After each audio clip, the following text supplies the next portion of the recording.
बघा, महाराष्ट्र सरकार हे कुणाच्या दबावाखाली काम करते असं वाटतं.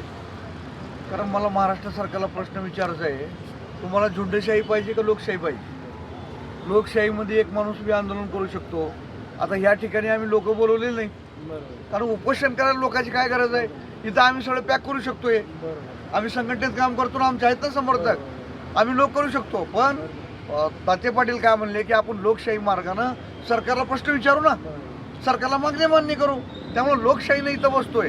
त्यामुळे सरकारला आमचं म्हणणं आहे की दाते पाटील हे 65 वर्षाचे आहेत, तब्येत खराब होत चालली आहे.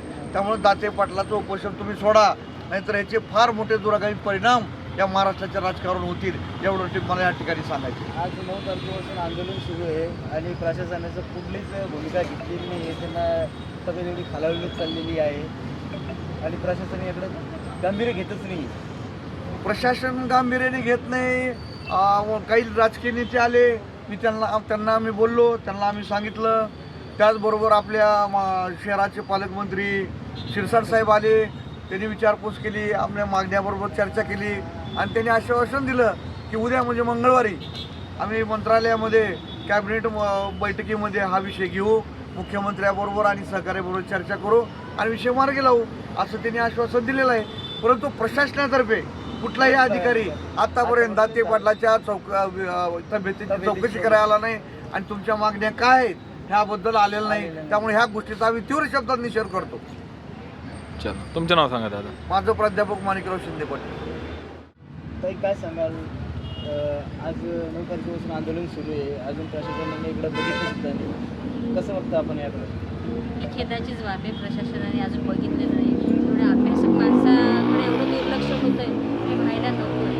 आणि त्यांच्या ज्या मागण्या आहेत त्या पूर्ण समाजाकरता आहेत. आरक्षण हे सगळ्या समाजालाच पाहिजे आहे आणि त्यातल्या त्यात हे जे दुरावे व्हायला लागले, मतभेद व्हायला लागले, ते व्हायला नको. त्यांचं तेच म्हणणं आहे की जे होईल ते शांततेत आणि याच्यात त्यांच्या मागण्या मान्य झाल्या पाहिजे. आणि त्यांच्या वयाचा विचार करता, आज त्यांचं वय एवढं आहे, त्यांचा वयाचा विचार करायलाच पाहिजे. आणि त्यांचं मागणं काय आहे फक्त की गॅजेट ज्यांच्याकडे नोंदणी आहे त्यांना तुम्ही हे करता, बाकीच्या लोकांनी काय करायचं? आमच्या स्वतःकडे नाही आहेत नोंदणी, आमच्या स्वतःकडे नाही आहे, तर मग आम्ही कुठे जायचं? हे म्हणजे काय म्हणतात, राजकीय लोकांनी हे काय म्हणतात पब्लिकला एक दुभ्रमात टाकलेलं की नाही झालं पण ते तसं नाही आहे. तोच मुद्दा राजेंद्र दाते पाटलांनी मांडण्याचा प्रयत्न केला आहे आणि करता आहे. पण प्रशासक त्याच्याकडे पाहिजे तेवढ्या दृष्टिकोनातून लक्ष देत नाही आहे, ही खेदाची बाब आहे. आणि त्यांच्या नक्की आता तरी त्यांनी वयाचा विचार करून काहीतरी निर्णयात्मक भूमिका घेतलीच पाहिजे असं आमचं मत आहे. आता बघूया, पालकमंत्री येऊन गेलेले, उद्या आता काय होते त्यांनी आम्हाला विश्वास दाखवलेला आहे की मी उद्या कॅबिनेट याच्यामध्ये तुमचं मानतोय. बघू आता उद्या काय काय होतं. उद्याच्या तारखेवर किंवा दिवसावर आम्ही वाट बघत आहोत. व्हायला पाहिजे हे तर निश्चितच आहे. चालेल, तुमचं नाव सांगा. अर्चना म्हणून काय सांगाल? आज 9 तारखेपासून आंदोलन सुरू आहे, प्रशासनाचं आपल्याला गेल्या 9 ऑगस्टपासून आरक्षणाचे गाडे अभ्यासक, नुसतं मराठा आरक्षणच नव्हे तर हे सर्वश्रुते, त्यांना जलतज्ञ म्हणून ओळखलं जातं.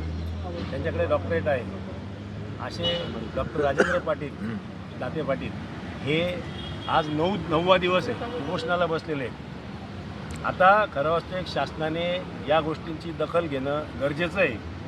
त्यांची दिवसेंदिवस प्रगती खालावत चाललेली आहे. त्यांचं बायपास झालेलं आहे. शिवाय त्यांचं वय 65 वर्ष आहे. सकाळी डॉक्टर येऊन गेले, त्यांनी सांगितलं त्यांचा BP लो आहे, असा होत राहतो. त्यानंतर डिहायड्रेशनचा त्रास त्यांना सुरू झालेला आहे. परंतु हे शासन अजून पाहिजे तशी दखल घ्यायला कोणी तयारच नाही आहे, कोणी आतापर्यंत आलेलं नाही आहे.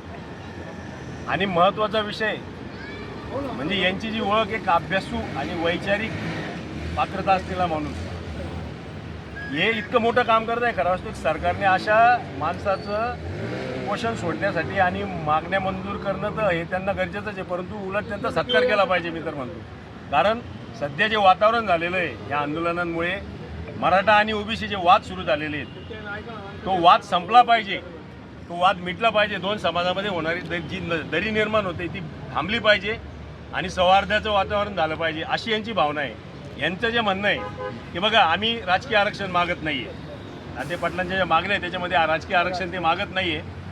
फक्त मराठा समाजाला जे ACBC प्रमाणपत्र धारक आहेत त्यांना OBC समकक्ष सवलती द्याव्यात.